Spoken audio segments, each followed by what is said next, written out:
대학은 대중목욕탕이 아니단케. 여교수 임용을 반대하는 꼰대들을 향해 길베르트가 일침을 날린 것입니다.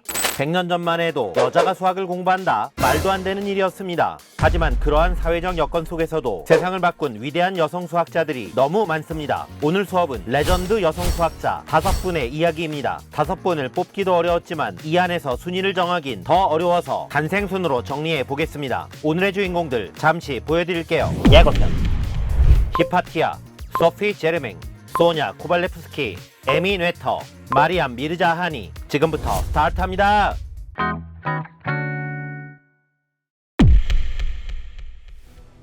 히파티아는 기원 후 4, 5세기 세계 지식의 메카였던 알렉산드리아의 수학자입니다. 알렉산드리아 항구에는 파로스 등대가 불을 밝히고 있었고 세계 최대 알렉산드리아 대도서관이 있었습니다. 그녀는 도서관장이었던 아버지 테온의 든든한 후원으로 아테네에서 유학하였으며 신플라톤주의 철학, 천문학과 수학을 알렉산드리아에 전파했습니다. 히파티아의 강의는 워낙 유명해서 이웃나라에서도 명성이 자자했으며 강의실은 항상 만석이 되었습니다. 미모가 출중했던 그녀는 많은 인싸들의 청혼을 받았지만 저는 진리와 결혼했어요 라고 철벽을 쳤다고 합니다. 한편 히파티아가 태어나기 전 알렉산드리아에는 여러 종교가 공존하고 있었는데 313년 밀라노 칙령으로 기독교가 공인되고 391년 기독교가 유일한 국교로 법제화되면서 히파티아 같은 유명 학자들은 이교도로 탈압당했으며 마침내 415년 3월 어느 날 광신도들이 마차로 이동하던 히파티아를 잔인하게 습격합니다. 오직 진리와 결혼했던 히파티아, 비뚤어진 신앙은 위대한 지성을 짓밟았습니다. 그녀의 죽음 이후 그리스 헬레니즘 시대는 막을 내리고 사람보다 신이, 과학보다 종교가 우선 시대는 천년간의 중세 암흑기가 시작됩니다. 히파티아는 역사가 기억하는 최초의 여성 수학자이자 최초의 마녀사냥 희생양이었습니다.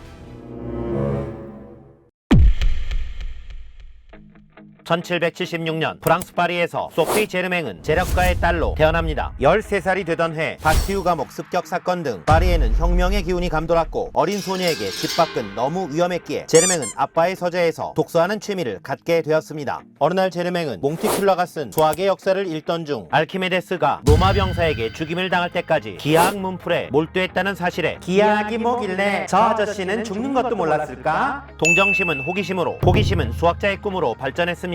한편 부모님은 제르맹이 상류층 여성의 교양 공부는 하지 않고 쓸데없이 수학과학에 몰두하는 것을 반대했으며 아빠 서재 출입금지령을 내립니다. 하지만 제르맹은 부모님이 잠든 이후 몰래 초를 켜고 숨겨둔 책을 꺼내 수학 공부를 했습니다. 어느 겨울날 아침 난리가 났습니다. 제르맹이 수학 공부를 하다 쓰러져 잠들었는데 몸이 돌덩이처럼 굳어 있었습니다. 이를 계기로 부모님은 제르맹의 수학 공부를 허락합니다. 제르맹이 18살이 되던 해 수학을 사랑했던 황제 나폴레옹은 최고의 이과대학 에콜 폴리테크닉을 세웁니다. 제르맹은 너무 가고 싶었지만 에콜은 남학생의 입학만 허락합니다. 하지만 그깟 학생 배지는 중요하지 않았습니다. 제르맹은 강의 노트를 입수해 열심히 공부했고 르블랑이라는 남학생의 이름으로 과제를 제출합니다. 당시 에콜의 교수였던 월클 수학자 라그랑주는 르블랑이 누꺼 과제가 완전 창의적이쇼 이라 말하며 르블랑을 수소문한 끝에 여성이라는 걸 알게 되고 제르맹의 집에 방문하여 격찬해 주었습니다.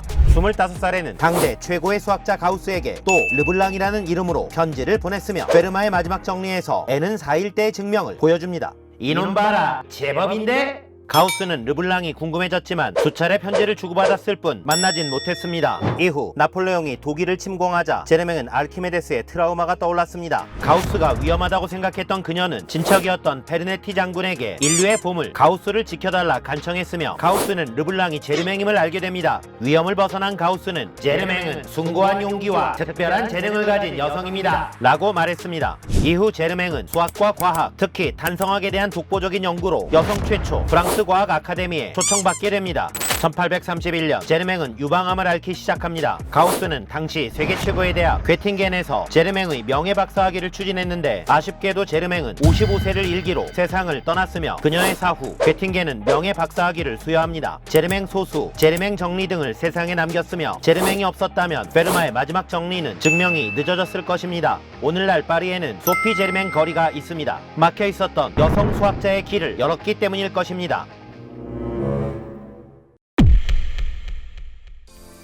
소냐 코발레프스키는 1850년 모스크바의 명문가에서 태어납니다. 소냐가 살던 집은 훗날 학교로 개조되었을 만큼 웅장했습니다. 어린 시절 소냐의 롤모델은 7살 위의 친언니였으며 두 자매는 출중한 미모와 천재성으로 많은 인싸들의 사랑을 받았습니다. 문학소녀로 유명했던 언니는 대문호 도스토예프스키와 약혼을 하기도 했습니다. 10대 후반의 소냐, 조국 러시아를 떠나 가우스가 탄생한 수학 선진국 독일로의 유학을 결심했지만 유학은 기혼자만 가능했기에 언니와 묘수를 짜냅니다. 이는 소냐를 짝사랑했던 청년 블라디미르와 위장 결혼을 하는 것이었는데 결혼 직후 둘은 독일행 열차에 탑승했으며 1년 후 컴백한다는 소냐의 약속을 받고 남편 홀로 러시아로 유턴합니다. 독일에 도착한 21살의 소냐, 해석하 계신 칼 바이어스트라스를 찾아갑니다. 선생님, 저 수학자로 꼭 성공할 테니 개인 교습 좀요. 50대의 바이어스트라스는 당시 최고 몸값을 자랑하는 일타 수학자였지만 예쁘고 당찬 소녀의 제안에 바쁜 시간을 쪼개 무료 과외를 해주었습니다. 이후 평생을 독신으로 살았던 바이어스트라스와 무늬만 유부녀였던 소냐는 평생 정신적 연인으로 애틋하게 지냈다고 합니다.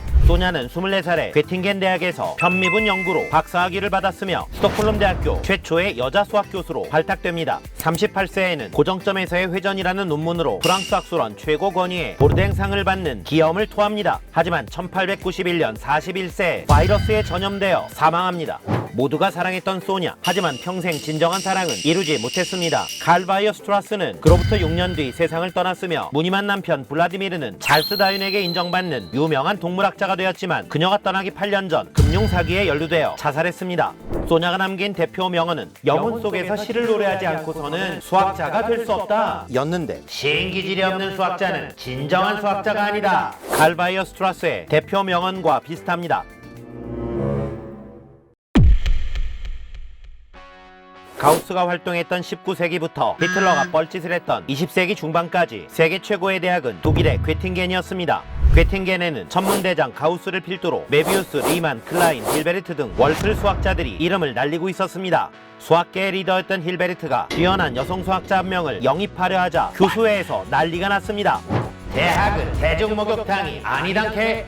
여교수 임용을 반대하는 꼰대들을 향해 힐베르트가 일침을 날린 것입니다. 그리고 마침내 괴팅겐 최초의 여교수가 탄생합니다. 이분이 바로 여성 수학자 원탑으로 꼽힐 만한 에미 뇌터입니다.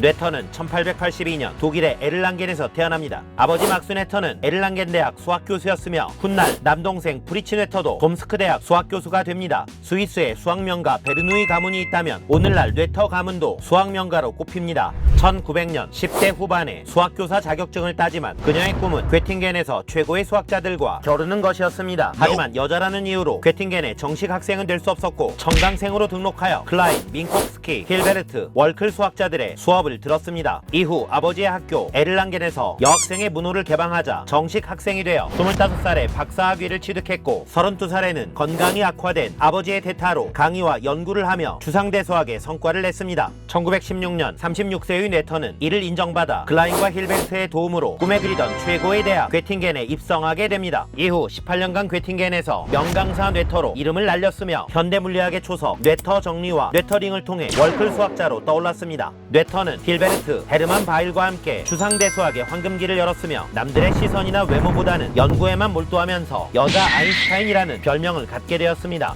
하지만 히틀러가 집권하면서 유대계 여성이었던 뇌터의 교수직을 박탈했고 뇌터는 미국으로 건너가 아인슈타인과 궤대리 길을 걷던 프린스턴 연구소에 진출하게 됩니다. 하지만 과로하던 뇌터에게 암이 발병했으며 1935년 53세의 좋은 나이에 세상을 떠납니다. 아인슈타인은 뉴욕타임즈에 이렇게 기고합니다. 여성의 고등교육이 시작된 이래 뇌터는 가장 창조적인 수학의 천재였다. 3대 수학자로 아르키메데스, 뉴턴, 가우스가 꼽힌다면 3대 여성 수학자로는 히파티아, 소냐, 뇌터가 꼽힙니다. 마리암 미르자 하니는 1977년 이란의 수도 테헤란에서 전기기사의 딸로 태어납니다. 수학에 재능이 있었지만 이란에서 여성이 수학을 공부하기란 쉽지 않았습니다. 하지만 차별을 뛰어넘고 실력을 인정받아 이란 최초로 국제수학올림피아드 여성 대표로 선발됩니다. 1994년, 1995년 연속으로 올림피아드 금메달을 수상했으며 심지어 95년에는 만점을 받아 세계적인 천재로 급부상합니다. 2004년 27살에 하버드대 박사학위를 받았으며 이후 밀레니엄 난제로 유명한 클레이 수학연구소와 프린스턴을 거쳐 31살에 스탠포드 수학과 교수로 수학계의 초엘리트 코스를 밟게 됩니다. 참고로 스탠포드 출신의 유명 강사 H가 미르자하니 교수의 제자임이 밝혀져 주목받기도 했습니다. 2014년 서울에서 열린 수학의 올림픽 ICM에서는 위상수학의 모듈라 공간에 관한 연구를 인정받아 37세 여성 최초 필즈 메달 수상자가 됩니다. 이는 80년 전 마리 퀴리가 여성 최초로 노벨 과학상을 받은 것과 견줄 만한 역사적인 사건이었습니다. 하지만 시상식 당시 유방암을 앓고 있었던 미르자 하니 최고의 수학자로 우뚝 섰지만 끝내 암을 이기지 못하고 2017년 40세의 나이에 사망합니다. 필즈 메달 시상식에서 미르자 하니는 수학은 재능보다 자신감이 중요합니다 라고 말했습니다. 할 수 있다고 생각했기에 이슬람과 여성이라는 벽을 뛰어넘었던 것입니다.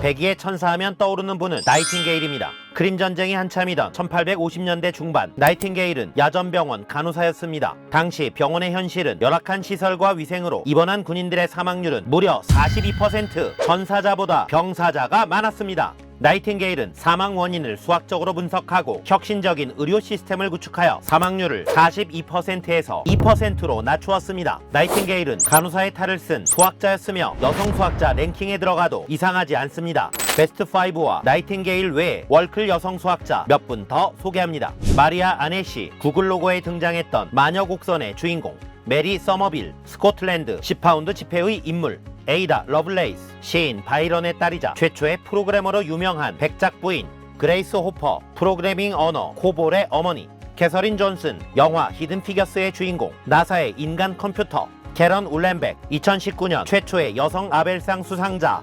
여성 수학자는 본 영상에 언급된 12분 위주로 공부하시면 되겠습니다. 지금까지 베티였습니다. 바이.